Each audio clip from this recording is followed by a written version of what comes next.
6 weeks ago, I announced that I was considering running as an independent, citizen-funded candidate for the U.S. House of Representatives. Quite simply because America deserves better than the partisan gridlock and special interest corruption in Washington. And I set two goals to meet before I considered moving forward as a candidate. The first was raising at least $25,000, and the second was recruiting my first 1,000 supporters. And then I set about traveling our district from Milford to Williamsport to hear the ideas and feedback of our community. While the response to my candidacy has been widespread and positive, we've exceeded our initial goals in terms of both supporters and fundraising. And so today I'm very proud to announce that I'm going to be seeking your support as a candidate for the U.S. House of Representatives from our 10th District of Pennsylvania.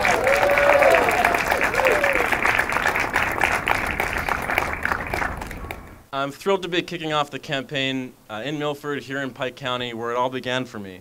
My parents came from New York, where they crossed that rickety Dingman's Bridge right before I was born, to give me a start in a close-knit community, surrounded by a pristine environment with good schools and a chance to find my way in the world.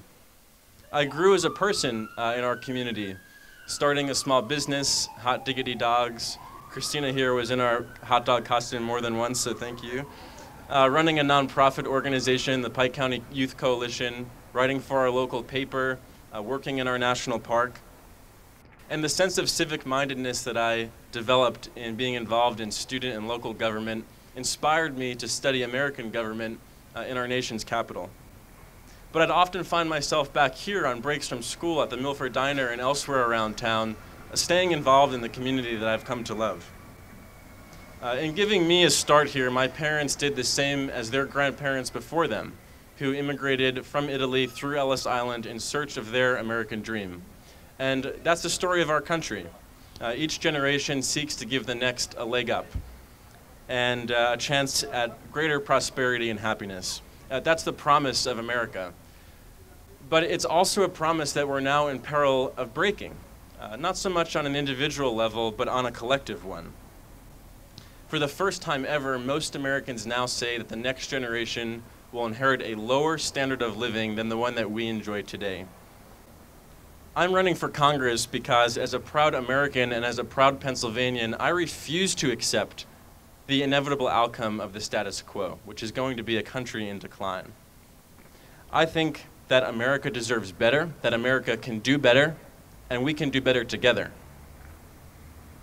When the government shut down in October, I reached the height of my frustration with Washington.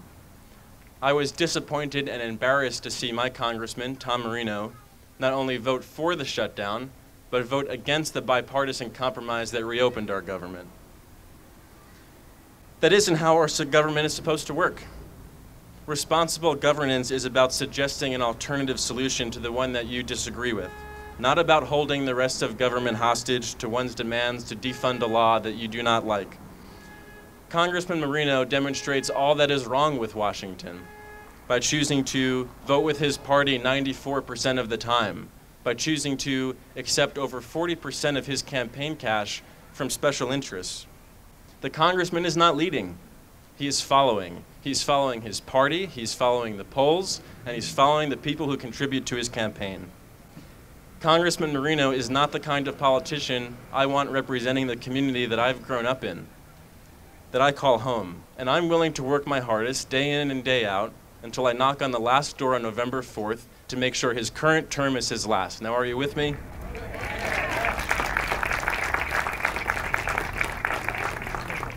Now, some have suggested that I sit this election out. They tell me, wait a few years, gain some more experience, work your way up. Now, I very well may have the time, but our country certainly does not. Over the next decade, we will add another $8 trillion to our national debt if nothing is changed. That's more than $57,000 for everyone in this audience and every man, woman, and child in our country. Not only can we not stand politics as usual, we literally cannot afford it. And if no one else is going to stand up to the entrenched interests in Washington this election, I will. That's why I'm here, that's why I'm seeking your support, it's why I'm running as an independent, and it's why I'm not accepting contributions from any PAC, lobbyist, corporation, or union.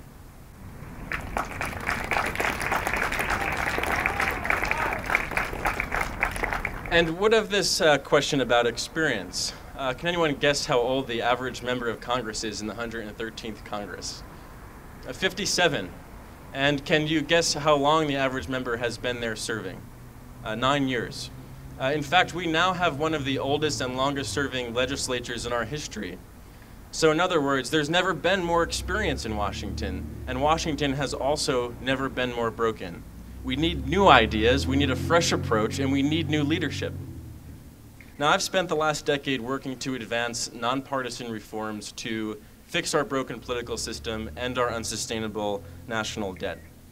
I joined with the co-chairs of the National Commission on Fiscal Responsibility and Reform, former White House Chief of Staff Erskine Bowles, and former Republican Senator Alan Simpson, to advance their recommendations, their bipartisan recommendations, to reduce the deficit. I've traveled across the country to nearly 40 states on 2 tours. Rachel was with me on both of them, to advance solutions to our impending budget crisis. And I've worked with President Reagan's former economic advisor, Larry Kotlikoff, to draft and get introduced legislation that would reveal the true size and scope of our country's indebtedness. And I'm proud of the work that I've done, and I'm proud to have each of those individuals support in my campaign. And I believe there could not be a more important time for this campaign. It's been said that America is quick and strong to respond when there is a wolf at our door, but not so fast when there are termites in our basement. When the threat is immediate, we respond strongly. For example, my grandpa, Paul Troiano, helped defeat the Axis powers and win World War II from his PT boat in the Pacific Theater. He and the rest of his generation fought hard to protect our country, and they were victorious. But when the threat to our country is gradual, we can grow complacent. Today, America's greatest threats, are coming from within. And they are slowly weakening the very foundation of our country. For example, as I've mentioned, we have a large and growing national debt and unfunded obligations that exceed $200 trillion. We have an economy that increasingly benefits those at the top while squeezing those in the middle. We have an environment that faces serious threats from the growing concentration of carbon emissions. These are unsustainable trends that are compounding with time, and they're growing harder to solve. The current Congress, appropriately nicknamed the Do-Nothing Congress, is doing exactly the worst thing possible. You guessed it, absolutely nothing. And the public itself is not exempt from blame. We often want more from the government than we're willing to pay. We're often unwilling to accept short-term pain for long-term gain. Politicians keep pandering to us because it is what works. We re-elect them. And this is what has to change. We must summon the same urgency, resolve, and common purpose as the greatest generation to act and to confront the threats that we face today. It won't be easy, but we can do it because history has shown us that we have it in us as a country. And the good news is we know what we must do to revitalize our country and improve the standard of living for the next generation. We need to reconnect with the timeless values our country was founded on: liberty, opportunity, personal responsibility, stewardship. And we must draw upon the best ideas from across our political spectrum to address our toughest challenges. Now, my platform in particular focuses to advance 3 issues: fiscal responsibility, economic mobility, and environmental sustainability. To these ends, we must first truly reform our healthcare system to increase access, contain costs, and improve quality by shifting from a volume-driven, fragmented system to a value-driven, integrated one. Second, we must reform our tax code to make it simpler and fairer by eliminating loopholes that disproportionately benefit those who are well off and well connected. And done right, we can raise more revenue and cut tax rates for all Americans. Third, we must reform our major social insurance programs, which will generate virtually all of the increase in future government spending. But we must do so in a way that protects those who are in and near retirement, and especially the most vulnerable among us. With a portion of these savings, we should reinvest in growing our economy in areas like education, infrastructure, research. These investments are projected to reach their lowest level in half a century if nothing is changed. And finally, but last but not least, we must reinvigorate our economy, get Americans back to work, especially our returning veterans. and encourage upward mobility by redesigning our social safety net, modernizing our immigration system, and finally developing an energy policy that safely transitions us to a clean energy economy, including by leveraging resources in our own region. The truth is, these are the issues that will truly determine our quality of life, the fate of our country, our role in the world, and these are the issues where my focus in a campaign will remain. Further, neither political party is positioned to champion the kind of platform I've laid out. They both have let their ideologies push them to the extremes. They have let their policy preferences trump the facts that underlie them. And they have let their narrow constituencies thwart real reform on the issues they claim to care about. To be clear, my solution is not to end the two parties, but to transcend them. Our campaign commissioned a poll that found 60% of voters in our district agree that one way to end the gridlock in Washington is by electing more independent leaders. Independent leaders who, in enough and sufficient number, can bring the debate and discussion from where it is now on the political extremes back to where most Americans are, like Fran and Diane, in the sensible center, where through fact-based deliberation and civil discourse we can find common ground and move our country forward. As Doug Bailey, my late friend and mentor, who helped elect dozens of Republican senators and congressmen and governors, once said, "Our two-party system only works when both parties work together." Ending politics as usual in such a way can begin in this election. It can begin in our corner of Pennsylvania, it can begin right here in Milford, and it can begin today.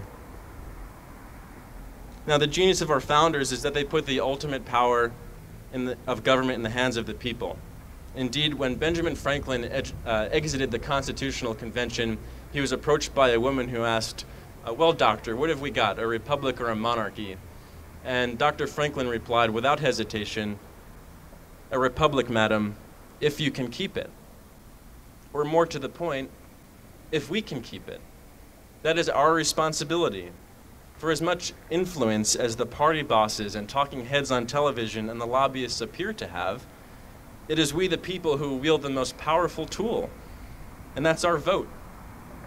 It's with your votes and with meaningful choice at the ballot box, we can change politics as usual. I'm running for the U.S. House of Representatives to give the people of the 10th District a real choice in this year's election, and I'm asking for your vote. Because America deserves better than $18 trillion in debt that will grow by $2 billion today. America deserves better than 1 in 5 children in our country living in poverty, many of whom will go to bed hungry tonight. America deserves better than 10 million Americans who are unemployed and have no job to go to tomorrow.